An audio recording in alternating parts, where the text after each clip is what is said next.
Magandang umaga po sa lahat. Ngayon ay December 7, 2024. Ilang araw na lang po ay Christmas na. No? Sa kaya mag-ibigan, pakabuti na ang ating irigalo sa ating kapwa.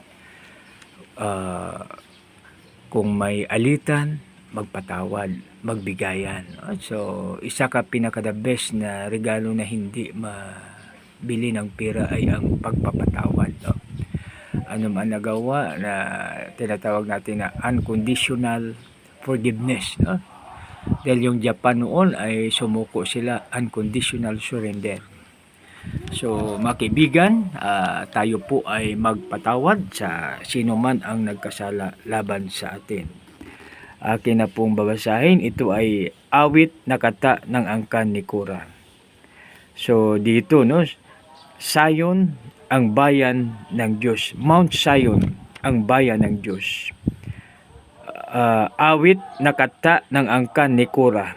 Aking pong babasahin ang verse 1. Dakila si Yahweh, dapat papurihan sa lungsod ng Diyos, bundok niyang banal. May God and more blessings upon reading His word. Mga kaibigan, dito po tayo ay manalangin. Panginoon, maraming salamat sa iyong kabutihan sa bawat isa sa amin. Maraming salamat sa iyong biyaya. Maraming salamat, O Lord, sa pagbantay mo sa amin kagabi na ikaw ay hindi naidlip at hindi natutulog. Lord, maraming salamat. Sa iyo lamang ang kapurihan kalawtian. Sa pangalan ni Jesus namin, Panginoon, tagapagligtas. Lahat po ay magsabi ng Amen. So dito sa verse 1, aking babasahin sa muli. Dakila si Yahweh, dapat papurihan sa lungsod ng Diyos, bundok niyang banal. So dito mga kapatid, nung una sa unang panahon, ang matao ay pumunta pa sa Mount Zion para magsamba. No? Subalit yung nag-usap si Lord Jesus Christ sa balon, no? Kasama ang babaeng Samaritana. So nasabi niya po doon na darating ang araw at ngayon na, no, na kahit saan ay pwede tayong magsamba sa ating Panginoon. No? So parang ganun yung thought niya. No? So dahil pag tayo ay pupunta pa doon sa Mount Zion, napakalayo sa ang Pilipinas sa Mount Zion. No? Kaya salamat na anywhere we are, pwede tayong magsamba sa ating Panginoon. No? Dalawa at tatlo na nagtipon sa kanyang pangalan, nandoon siya sa ating kalagitnaan. Kaya napakapalad po natin sa panahon po natin ngayon. Dakila si Yahweh, dapat papurihan sa lungsod ng Diyos, bundok niyang banal. Sa verse 2. So kaya, pero bago tayo magpunta sa verse 2 mga kaibigan, ating tandaan, no, napakaganda mga kaibigan na paggising po natin sa umaga, tatlo po ang ating awitin, no? Awit ng papasalamat, awit na pagsamba, at awit na papuri. No? Napakaganda pag yan po ang gagawin natin mga kaibigan, no? Every morning. No? So anumang busy tayo, no? Pag halimbawa tayo ay may appointment ng 4 o'clock, so bigyan natin siya ilang minuto na, halimbawa less than 5 minutes ang awit ng papuri, less than 5 minutes ang awit ng papasalamat, less than 5 minutes ang awit ng pagsamba. No? So ibig sabihin na anumang busy tayo mga kaibigan ay ating gagawin ang ating tungkulin. No? Kasi seek ye first the kingdom of God and His righteousness, and all these things shall be added unto you. So mga kaibigan, patuloy po tayo. Ang bundok ng Siyon, tahanan ng Diyos, ay dakong mataas na nakakalugod. Bundok na hisaylaga sa galak ang, grabe no, na sa galak ang dulot sa lahat ng bansa itong san sinukob. No? So dito mayroong pag sa English pa, no? So mayroong ganito, no? Nakalagay na ganito po ang nakalagay mga kaibigan. So hindi ko pa makalimutan yung is Mount Zion at the side of the north, the city of the great king. No? So yan mga kaibigan, yun ang sa English version. No? So siya, no? So yun ang tahanan ng ating Panginoon. So tayo ay may mga banal na place. So ang Mount Zion, so ayon dito sa ating binasa, no? So, punta na tayo sa verse 3, mga kaibigan. Verse 3. Dito, sa piling ng Diyos, ligtas ang sinuman sa loob ng muog ng banal na bayan. So, yan, mga kaibigan. No? So, ngayon, nauso yung tangke de guerra. Subalit pag natamaan ng RPG, sira siya, no? Subalit may mga style ang masundalo na sinasabitan nila ng ng niyog, no? Yung kahoy ng niyog, no? Kasi doon pa lang puputok na hindi masira ang tangke de guerra, no? Ang iba nga karton lang po, no? Yung pag nakita natin yung sa Marawi Siege na sa social media o kaya sa TV, no? Karton lang, no? Mayroong isang group doon na tankers na 5 na ang RPG na tumama sa kanila. Wala dahil may karton. Oh. So, yan mga kaibigan. Puno ng karton yung kanilang no? So, ibig sabihin na may gamit. No? Sa piling ng Diyos, ligtas ang sinuman sa loob ng muog ng banal na bayan. Mga kaibigan, pag tayo po ay sa ating Panginoon. No? So, ligtas na ligtas po tayo. No? Wala po tayong problema pag kay Lord tayo. No? Ibig sabihin, secure na secure tayo pag tayo ay kay Lord. No? So, sino pa ba ang laban sa atin pag si Lord ay kakampi natin? No? Kaya makibigan, gawin natin ang ating tungkulin kay Lord. Gawin po natin ang palagi siyang number 1 sa atin. No? Kaya, pag number 1 tayo kay Lord, pag number 1 si Lord ay gawin natin number 1 sa ating buhay. Number 1 din po tayo sa Kanya, no? 'Di ba napakaganda pag number 1 tayo kay Lord, no? So ibig sabihin first priority. So mayroong mga kaibigan na halimbawa na darating tayo sa airport, no? So mayroong tinatawag na priority, no? Pina-prioritize yung mga senior citizen.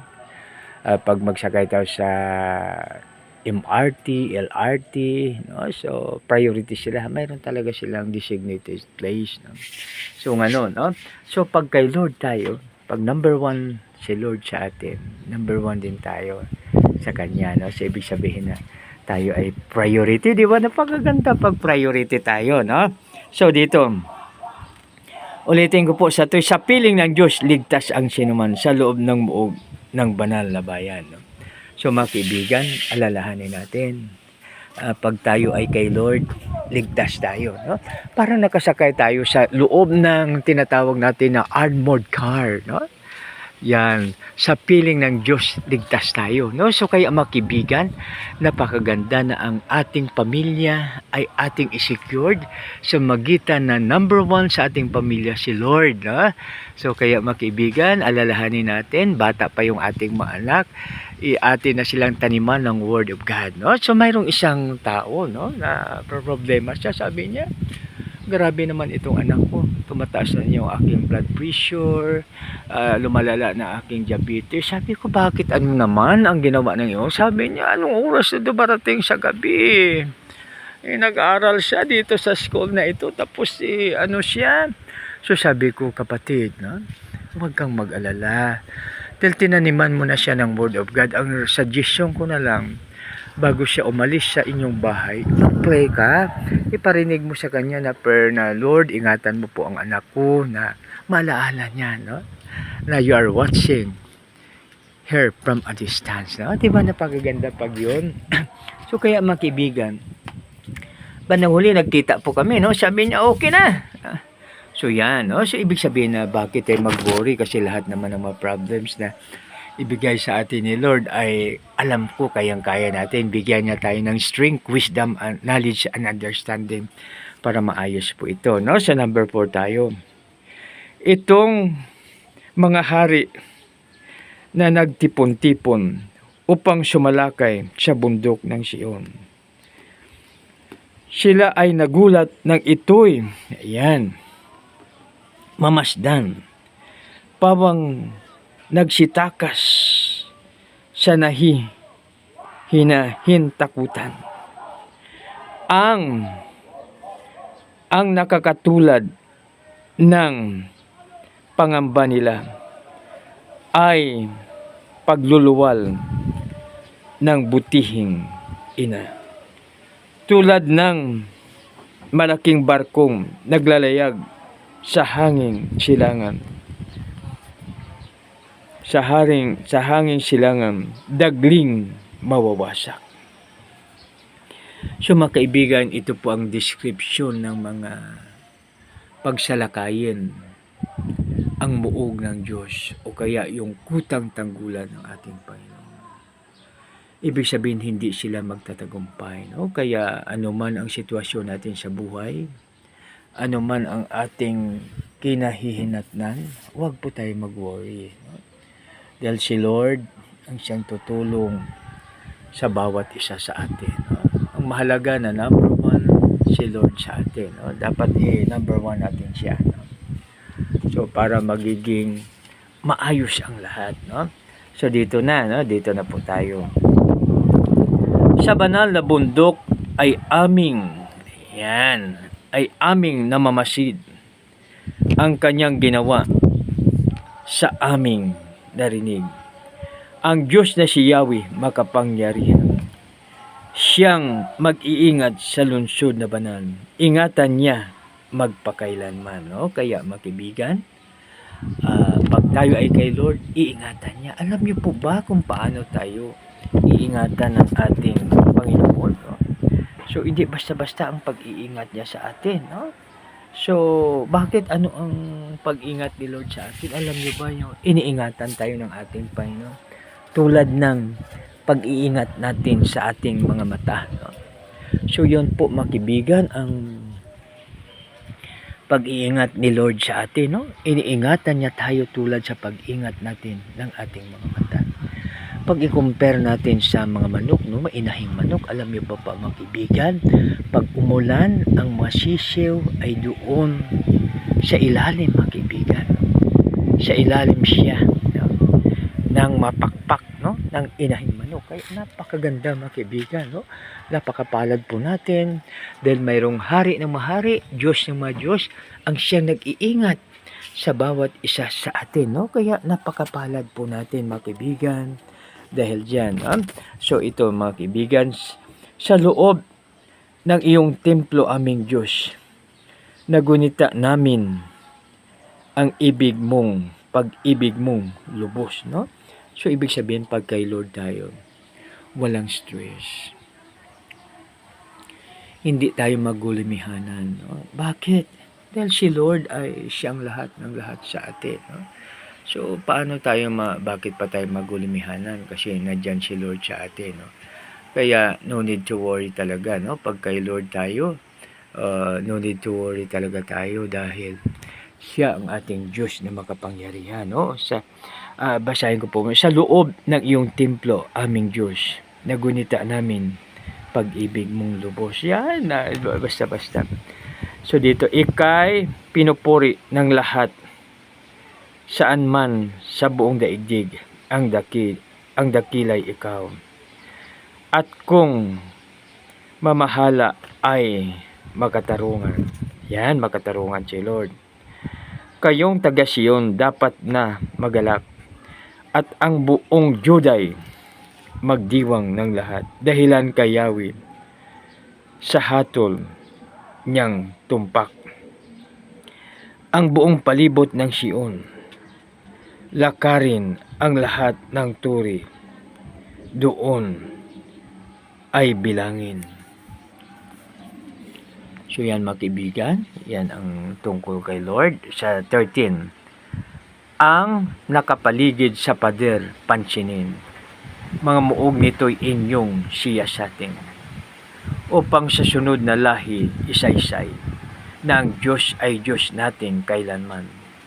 Sa buong panahon, siya ang patnubay. Mga kaibigan, sa buong panahon, siya ang ating patnubay. No? So, ibig sabihin, habang tayo nabubuhay sa mundong ibabaw na kanyang ginawa, mga kaibigan, siya ang ating gabay at ang ating patnubay. Pag siya ang gabay at ating patnubay, mga kaibigan, napakaganda dahil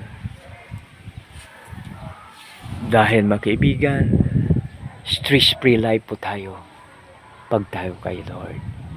Kaya mga kaibigan, tandaan po natin na napakabuti at napakadakila ang ating Panginoon.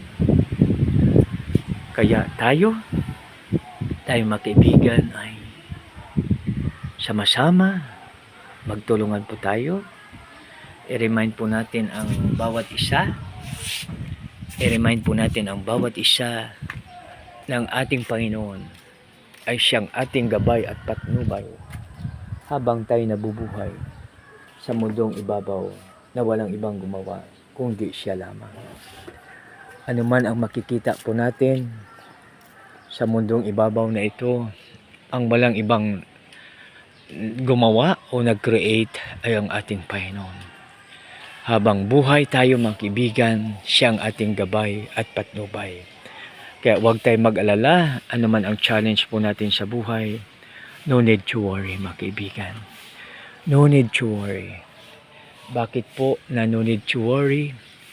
Dahil ang ating Panginoon, ang siyang ating gabay at patnubay mga kaibigan. No? Napakaganda, napakabuti, napakadakila ang ating Panginoon na siyang ating gabay at patnubay habang tayo nabubuhay sa mundong ibabaw na walang ibang gumawa kundi siya lamang.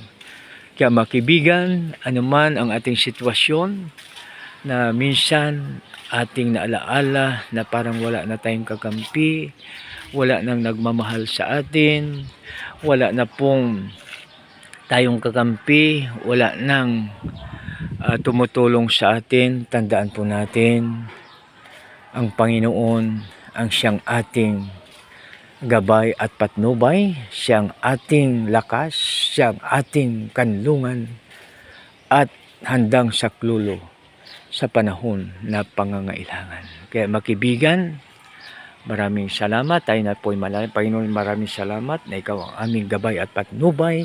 Ikaw ang aming lakas, ang aming kanlungan. At sa oras ng pangailangan, ikaw ay handang saklolo, Panginoon. Panginoon, sa iyo lamang ang parang kaluwatian. Dinadayin po namin ito, Ama, sa matamis na pangalan ng iyong anak na si Jesus na aming Panginoon, pagligtas lahat pa magsabi ng Amen and Amen. God bless us all.